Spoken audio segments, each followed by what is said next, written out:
Begin sektsioon ehk alustamise plokid. Programm Pane M-bot liikuma.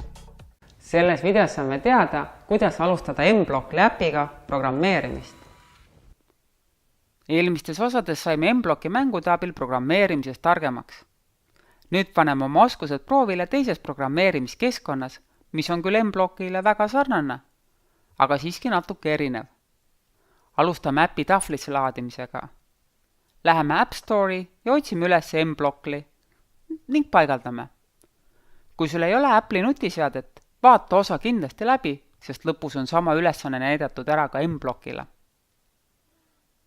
Pane M-bot käima, ava M-blokli äpp ja aseta tahvel või telefon ühendamiseks M-boti kõrvale.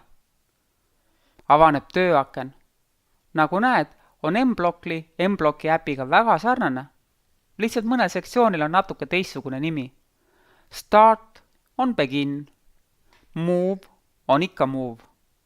Show on display. Sense on detect. Data on math.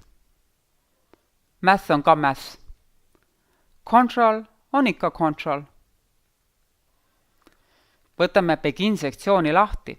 Siin on 5 erinevat plokki. Esimene paneb lihtsalt käima, teine ootab, et juhtuks sündmus ja siis paneb programmi käima. 3. käivitab programmi tahvli raputamise peale.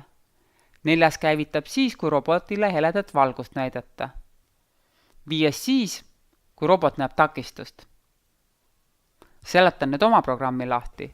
Valisin siit kõige lihtsama korralduse, et kui programm läheb käima.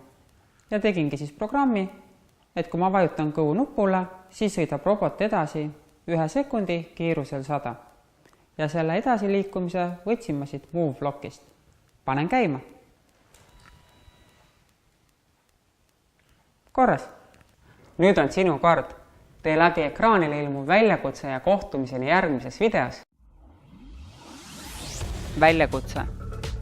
Ava M-blokli või M-blokki äpp. Kirjuta järgi ekraanile ilmuv programm või proovi ise koostada lihtne programm, mis koosneks 2 plokist ja teeks midagi. Kumma võimaluse valisid?